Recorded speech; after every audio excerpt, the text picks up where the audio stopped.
안녕하세요. 따슌입니다. 제가 30 넘어 수능 치고 받은 수리 성적은 4등급이었습니다. 모의고사 성적도 3, 4등급 사이였던 것 같습니다. 그 다음 해에 수리 1등급을 받고 한의대에 들어갔습니다. 언수회 모두 1등급이었고 과탐 3개도 모두 1등급이었습니다. 이때는 과탐 4과목을 시험을 받고 과탐 2, 3개 정도 반영했었습니다. 오늘은 제가 수리 점수를 올린 과정에 대해 이야기할 건데요. 그런데 수리 1등급 만드는 절대 비법 같은 것은 아닙니다. 그런 것을 원하셨다면 창을 닫으셔도 됩니다. 단기간에 점수 올리는 비법을 이야기하려는 것이 아니라 제 스스로 어떻게 극복하고 성적을 올릴 수 있었는지에 대한 과정을 이야기하려는 겁니다. 그런 과정이 어느 분에게는 도움이 되지 않을까 싶어서요. 저는 직어국 출신입니다. 이전 대학을 다닐 때 알바로 수학 과외를 했었고 다시 수능을 보려고 준비할 때도 수학 과외를 했었습니다. 이혼하고 수능 준비를 하던 당시에는 경제적으로 어려운 편이어서 알바하면서 돈을 벌어야 하는 상황이었습니다. 그래서 중2, 3이나 고1, 2 대상으로 수학 과외를 했었습니다. 수학 과외 경력 때문에 처음엔 수리가 자신이 있었는데 실제 점수를 받아보니 그게 아니었습니다. 한의대는 가고 싶고 점수는 엉망이니 대책이 필요했죠. 그래서 제 문제점부터 꼼꼼히 따져봤습니다. 문제점을 발견한 뒤에는 그에 맞는 해결책을 다시 고민해봤습니다. 문제점은 사람마다 다르고 그 해결책도 조금씩 다를 수 있습니다. 지금은 또 공부 환경도 많이 바뀌었죠. 그러니 제가 앞으로 말하는 내용 자체는 큰 의미가 없습니다. 저는 실제 시험 시간에 긴장을 많이 하는 편이었습니다. 그래서 계산 실수도 많았고 시간 배분도 잘하지 못했습니다. 심화 문제를 푸는데 생각보다 시간을 많이 잡아먹었는데요. 그러다 보니 남은 문제를 허둥지둥 풀어내느라 또 실수가 많아졌습니다. 실전에 약한 그런 스타일 같았네요. 우선은 스탑워치부터 샀습니다. 독서실에서 문제 풀 때 스탑워치로 시간을 재면서 하니까 긴장감이 생기더라고요. 이런 부분은 수리뿐만 아니라 다른 과목 문제 풀 때도 적용했습니다. 긴장감 있게 문제를 먼저 풀고 나서 풀이 과정을 꼼꼼하게 해나갔습니다. 스탑워치를 옆에 두고 문제를 풀다 보니 긴장감도 생기고 조바심도 제법 생기더라고요.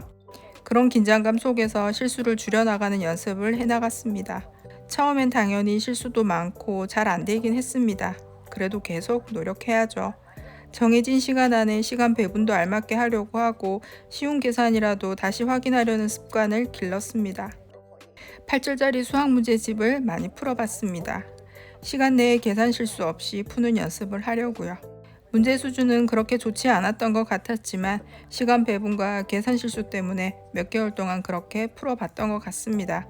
이런 노력 덕분인지 실제 수능 날에 운이 좋았습니다. 시험 마감 5분 전에 마킹까지 한 상태에서 주관식 4점짜리 문제 하나를 다시 풀고 싶어지더라고요. 그래서 풀어봤더니 역시나 계산을 엉뚱하게 했더라고요. 떨리는 마음으로 수정 테이프로 수정하고 정답을 새로 마킹했습니다. 그렇게 수리 만점으로 1등급을 받았습니다. 제가 수리 영역 중에서 기하 벡터, 확률 파트를 어려워하는 편이었는데요. 이 부분의 개념과 기본 유형을 꼼꼼하게 다시 살펴봤습니다. 기출문제도 다시 살펴보고 관련 문제를 다양하게 풀어봤습니다. 다른 영역에 비해 집중적으로 공부했는데요. 그렇다고 하루 종일 이것만 공부한 것은 아닙니다.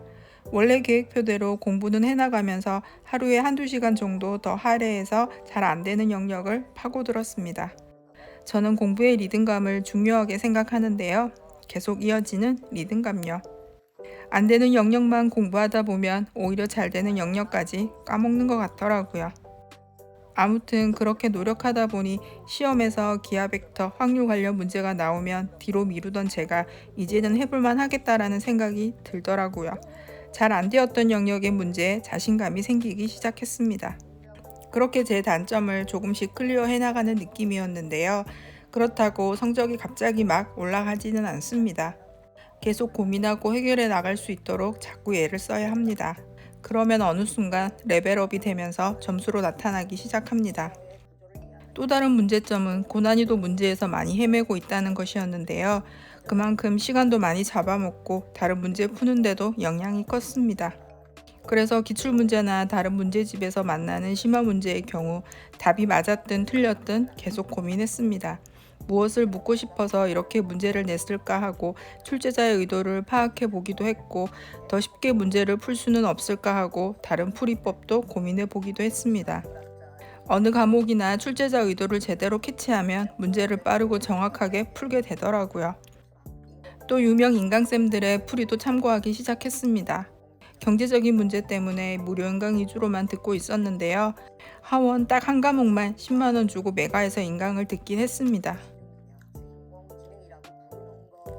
제 입장에서 유명한 인강쌤들의 강의를 조금 맛볼 수 있는 기회는 기출문제나 최근 모의고사 무료 해설 강의였습니다. 제가 고민하고 있는 문제를 어떻게 접근해야 하는지, 출제자는 무엇을 묻고 있는지, 핵심적인 내용은 어떤 것인지를 잘 설명해 주고 있더라고요. 한 강사분의 해설만 듣는 것이 아니라 다양한 강사들의 설명을 듣다 보니 입체적으로 문제를 해석할 수 있어서 좋았습니다.